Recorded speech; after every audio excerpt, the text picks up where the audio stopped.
Bonjour à tous les artistes en herbe confirmés et bienvenue dans mon atelier. Je suis Brunhilde, enlumineur de France mais surtout créatrice en quête de nouveaux défis.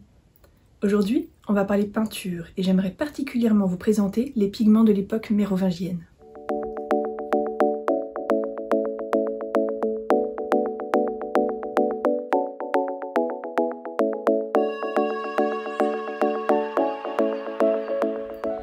Les couleurs du Moyen-Âge sont le blanc, le jaune, le rouge, le vert, le bleu et le noir. Mais alors, de quoi sont composés les pigments de l'époque mérovingienne? Le blanc n'est pas vraiment utilisé tel quel à l'époque mérovingienne. En effet, pour signifier le blanc, les enlumineurs laissaient en général le motif en réserve, c'est-à-dire qu'ils ne le peignaient pas. Cependant, il pouvait être utilisé afin de faire des mélanges. Pour cela, le pigment de l'époque est principalement le blanc de céruse ou blanc de plomb, obtenu par oxydation du métal plomb. Si cette oxycité est connue, son utilisation reste fréquente car il a une couleur très intense et qu'il est très opaque, contrairement à ses substituts que sont la craie ou le gypse. Les jaunes pouvaient avoir plusieurs origines. On pouvait en obtenir à partir du plomb, en continuant l'oxydation de la céruse. On obtenait alors le jaune massicot. Mais le plus répandu était celui obtenu à partir de l'arsenic, l'or-piment.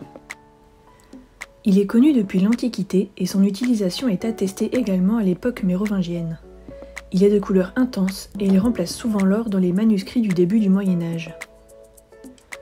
Il existe bien sûr des jaunes obtenus à partir de plantes, comme le curcuma, la gaude ou les baies de nerfs bruns.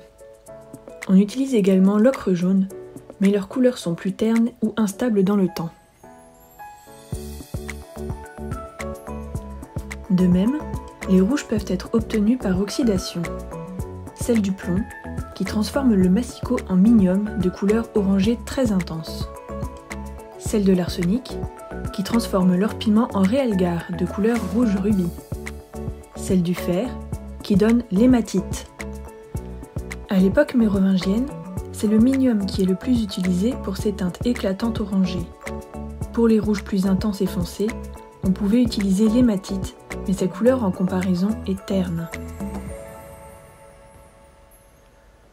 Pour des couleurs plus violacées, on pouvait utiliser la pourpre obtenue à partir de cochenille ou de murex, mais elle ne sera vraiment utilisée que les siècles suivants. De plus, cette couleur est chère à cause de ses ingrédients de base. On utilise alors plutôt des équivalents obtenus à partir de plantes, telles que la garance, dont on utilise les racines, ou le pholium, obtenu après macération des graines, feuilles et tiges de tournesol.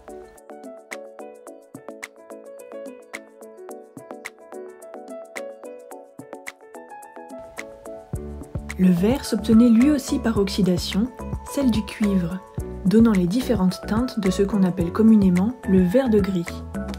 On pouvait l'obtenir en faisant oxyder des plaques de cuivre avec des émanations de vinaigre.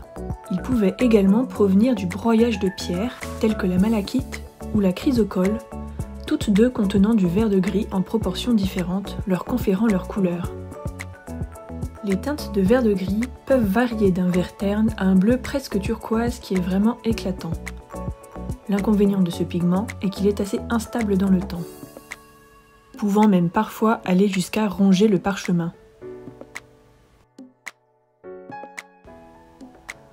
Le seul bleu utilisé au début du Moyen-Âge pour illustrer les manuscrits est l'indigo. Qu'elle provienne de l'indigotier ou de la guède, cette couleur est la seule présente au temps des Mérovingiens. Sa teinte varie d'un bleu foncé intense presque violet à un bleu gris qui peut paraître terne. Le noir n'est généralement utilisé que pour cerner les formes ou renforcer des contreformes. Il se compose principalement de noir de fumée qui est obtenu grâce à la carbonisation de divers éléments organiques tels que le bois. Merci d'avoir regardé cette vidéo, j'espère qu'elle vous a plu. Si c'est le cas, donnez-lui un petit pouce en l'air et abonnez-vous pour ne pas louper les prochaines sorties. A bientôt pour de nouveaux défis.